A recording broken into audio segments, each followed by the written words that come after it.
வணக்கம் நண்பர்களே. கர்மாண்டி junction YouTube சேனலுக்காக உங்கள் நண்பன் அமிர்தம் சூர்யாவின் வளமான வணக்கங்கள். நண்பர்களே, இந்த முறை ஒரு சின்ன சேஞ்சுக்காக இந்த காணொளியில் உங்களோடு நான் பகிர்ந்து கொள்ளக்கூடிய விஷயம் ஒரு பாடல், ஒரு கீதம், ஒரு புல்லாங்குழலி ஓசையில் ஒரு பாடல். இந்த பாடல் நீங்கள் எல்லோரும் பல்வேறு காலகட்டங்களில் இந்த பாடலை கேட்டிருப்பீர்கள். குறை ஒன்றுமில்லை கோவிந்தா என்கின்ற இந்த பாடல் நீங்கள் அதிகம் புழக்கத்தில் இசை உலகில் நிறைய பேர் கேட்டு கேட்டு ரசித்த பாடலாக இந்த பாடல் இருக்கும். இந்த குறை ஒன்றும் இல்லை என்கின்ற இந்த பாடலை எழுதியவர் ராஜாஜி, அதாவது சக்கரவர்த்தி ராஜகோபால் ஆச்சாரியார் என்பவர் எழுதியது இந்த பாடல். ராஜாஜி எழுதிய ஒரே ஒரு பாட்டு இந்த பாட்டு தாங்க. இந்த பாட்டு தமிழறிஞர் மீபா சோமசுந்தரத்தினுடைய உதவியோடு, மீபா சோமு என்று அழைக்கப்படுகிற மீபா சோமசுந்தரம் அவர்களுடைய உதவியோடு இயற்றப்பட்டதாக சொல்லப்படுகிறது. ஏன் ஒருத்தருடைய உதவியோடு இதை இயற்றப்பட்டிருக்க வேண்டும் என்றால், அவர் இசை அறிவு கொஞ்சம் அதிகம் உள்ளவர் என்பதால் அவர்களுடைய உதவியை, சோமு அவர்களுடைய உதவியை ராஜாஜி கேட்டு பெற்றிருக்கலாம் என்று நம்பப்படுகிறது. இந்த பாடலை ராஜாஜி எழுதிய போது 1967ஆம் ஆண்டு இந்த பாட்டை எழுதி கல்கி பத்திரிகையில் அச்சில் வருகிறது. 1967. நான் பிறந்தது 1966. 67 கல்கி பத்திரிகையில் இந்த பாட்டு அச்சாகி இருக்கிறது. அதே கல்கி பத்திரிகைக்கு நான் தலைமை துணை ஆசிரியராக அந்த பாட்டு வரும்போது நான் இல்லை, நான் பிறந்துட்டேன் 1966. இப்போ அந்த கல்கி பத்திரிகைக்கு நான் தலைமை துணை ஆசிரியராக அந்த பாடல்களுக்கு, அந்த 67இல் அச்சான பாட்டு குறித்து இப்பொழுது நான் பேசிக்கொண்டிருக்கிறேன். இந்த சர்க்கிள் பாருங்கள். இந்த பாட்டை இசை வடிவம் தந்தது யார் என்றால், கடையநல்லூர் வெங்கட்ராமன் அவர்கள் இந்த பாட்டுக்கு இசை வடிவம் தந்திருக்கிறார். 67இல் இந்த பாடல் ராஜாஜி அவர்கள் எழுதியிருந்தாலும் கூட, இந்த பாடல் எப்பொழுது பாடப்பட்டது முறைப்படி என்றால் 1979இல் இசை மேதை பாரத ரத்னா MS சுப்புலட்சுமி அவர்களால் இந்த பாடல் 1979இலே பாடப்படுகிறது. அதற்கு பிறகுதான் இது பிரபலமாகிறது. பாருங்கள், 79இல் பாடப்பட்ட இந்த பாடல் 2024இல் கூட வெவ்வேறு வடிவங்களில், வெவ்வேறு இசைக்கருவிகளில் தொடர்ந்து இந்த பாடல் வாசிக்கப்பட்டே வருகிறது. இதுதான் இதனுடைய, இந்த இசையினுடைய, பாடலினுடைய, கீதத்தினுடைய சாகாவரம், சாகா தன்மை என்பது இதுதான். சரி, இந்த பாட்டை இப்போது கர்மாண்டி ஜங்ஷனுக்காக யார் எதில் பாடியிருக்காங்கன்னா, புல்லாங்குழலில் இந்த பாடலை வாசித்து நமக்கு அனுப்பியிருக்கிறார் அன்பு நண்பரும், முகநூல் நண்பரும், கவிஞரும் எழுத்தாளருமான குமரன் என்பவர். இவர் சென்னை திருவான்மியூரில் வசிக்கிறவர். பெரும்பான்மையான நாங்கள் போகிற எல்லா இலக்கிய நிகழ்வுகளுக்கும் அவர் புல்லாங்குழலில், தமிழ் தாய் வாழ்த்து மாதிரி அவருடைய புல்லாங்குழல் பாடல் ஒலிக்கும். அவர் முறையாக சங்கீதம் படித்தவர். அவர் முதுகலை வணிக மேலாண்மை படித்திருந்து ஒரு பன்னாட்டு நிறுவனத்தில் பணிபுரிந்தாலும் கூட இசை ஆசிரியராகவும் அவர் பணியாற்றி கொண்டிருக்கிறார். உபத்தொழில் இசைதான். முறையாக சங்கீதம் படித்த அவர், யார் உங்களுடைய இசை ஆசான், இசைக்கு முதல் ஆசான் யார் என்று கேட்டால் இளையராஜா என்று தான் சொல்வார். அந்த அளவுக்கு ராஜா மீது அவர் அபரிதமான பக்தி கொண்டவர். கவிதை, சிறுகதையெல்லாம் எழுதக்கூடிய அந்த நண்பரிடம் கர்மாண்டி ஜங்ஷனுக்காக ஒரு பாடல், புல்லாங்குழலில் ஒரு பாடலை வாசித்து எங்களுக்கு அனுப்புங்களேன், எங்களுடைய வாசகர்கள், எங்களுடைய ரசிகர்களுக்கு அதை ஒளிபரப்புவோம். அதே நேரத்தில் என் நண்பனுடைய ஒரு பாடல் ஆவணப்படுத்திய சந்தோஷம் எங்களுக்கும் கிடைக்கும் என்று சொல்லி கேட்டு கொண்டதுக்கு இணங்க இந்த புல்லாங்குழலில் நண்பர் குமரன் அந்த பாடலை இசைத்து அனுப்பியிருக்கிறார். அதை உங்களோடு பகிர்ந்து கொள்வதில் எங்களுக்கு மிகுந்த மகிழ்ச்சி. பாடலை அனுப்பிய புல்லாங்குழலில் பாடலை இசைத்து அனுப்பிய குமரன் அவர்களுக்கு நன்றி. கேட்கிற உங்களுக்கும் என்னுடைய நெஞ்சார்ந்த நன்றி.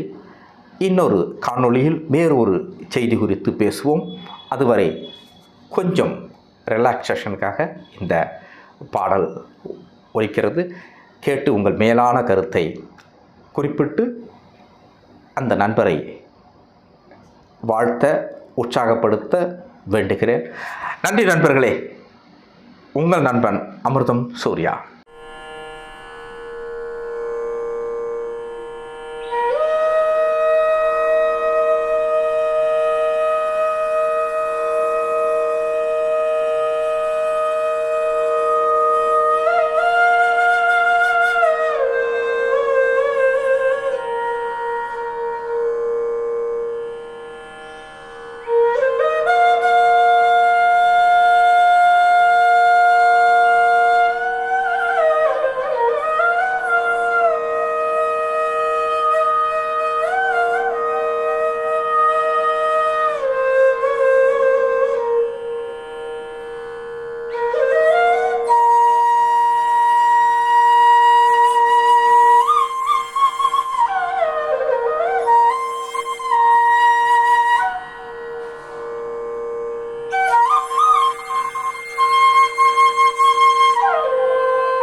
வீடியோ உங்களுக்கு பிடிச்சிருந்தா லைக் பண்ணுங்கள், கமெண்ட் பண்ணுங்கள், ஷேர் பண்ணுங்கள், சப்ஸ்கிரைப் பண்ணுங்கள்.